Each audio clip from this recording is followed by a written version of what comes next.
হাসরের ময়দানে প্রত্যেকটা মানুষের হাতে তার রেকর্ড দিবে, রেকর্ড। ইকরা কিতাবাক কাফা বিনাফসিকা লিয়াউমা আলাইকা হাসিবা। আল্লাহ তাআলা বলবে তোর আমলনামা তুই নিজেই পড়। আল্লাহ আমি তো এটা করি নাই। সরাসরি আল্লাহ সিসি ক্যামেরার রেকর্ড ছেড়ে দিবে।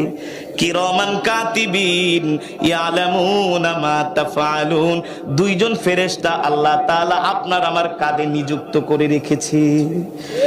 রাত গভীরে উঠা আর্জেন্টিনা ব্রাজিলের ফুটবল খেলা দেখছো, সেটাও রেকর্ড আছে।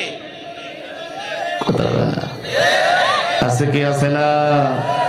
আবার যদি রমজান মাসে রাত 3টা বাজে ওইটা সেহেরি খাও, সেটাও রেকর্ড আছে। কিরামান কাতিবিন ইয়ালামুনা মা তাফআলুন। আল্লাহু আকবার। আল্লাহ রাব্বুল আলামিন বলে, দুনিয়ার মানুষ, পৃথিবীর কোন শক্তি তোমাদেরকে আমার রবের কাছ থেকে দূরে সরায় রাখে? পৃথিবীর এমন কোন শক্তি তোমাদেরকে তোমাদের রবের কাছ থেকে দূরে সরায় দেয়? অথচ আমি আল্লাহ তোমাদের এমন রব, আমি আল্লাহই তোমাদেরকে সৃষ্টি করেছি। ফি আইয়ি সূরাতিন মা শাআ রাক্কাবাক।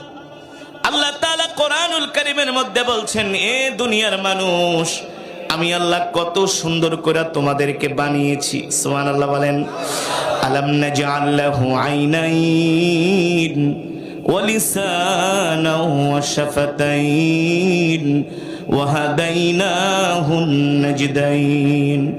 আল্লাহ রাব্বুল আলামিন বলে, দুনিয়ার মানুষ, আমি তোমাদেরকে দেখার জন্য 2টা চোখ দান করেছি। সুবহানাল্লাহ বলেন।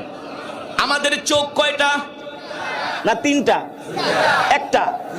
কোরআনে আছে কি আছে না? আল্লাহ তাআলা কোরআনুল কারীমের 30 পারায় একটা সূরা আছে, সূরাতুল বালাদ। কি শিখা? কোরআন শিখা। রাসূলের হাদিস, তলাবুল ইলমি ফরিদাতুন আলা কুল্লি মুসলিম। কোরআন শিক্ষা করা প্রত্যেকটা মুসলমানের উপর ফরজ। রাগ করতেছেন? রাগ করতেছেন? আমাদের উচিত ছিল সকালবেলা ফজরের পরে কোরআন তেলাওয়াত করে আমাদের দৈনন্দিন কাজ শুরু করা। কিন্তু আমাদের ঘরগুলোতে সকালবেলা হইলেই বাংলার হিন্দি গান বাজে। ফজরের পরে মসজিদে ফজরের নামাজে মুসল্লি পাওয়া যায় না, তার আধা ঘন্টা পরে চায়ের দোকানে জায়গা নাই। বাংলা সিনেমা দেখে, 1 কাপ চা খায়, 3 ঘন্টা বসে বসে বাংলা সিনেমা দেখে। রাগ করতেছেন? রাগ করতেছেন? মুসলমান, আল্লাহ রাব্বুল আলামিন কোরআনুল কারীমের মধ্যে সে কথাই বলছেন,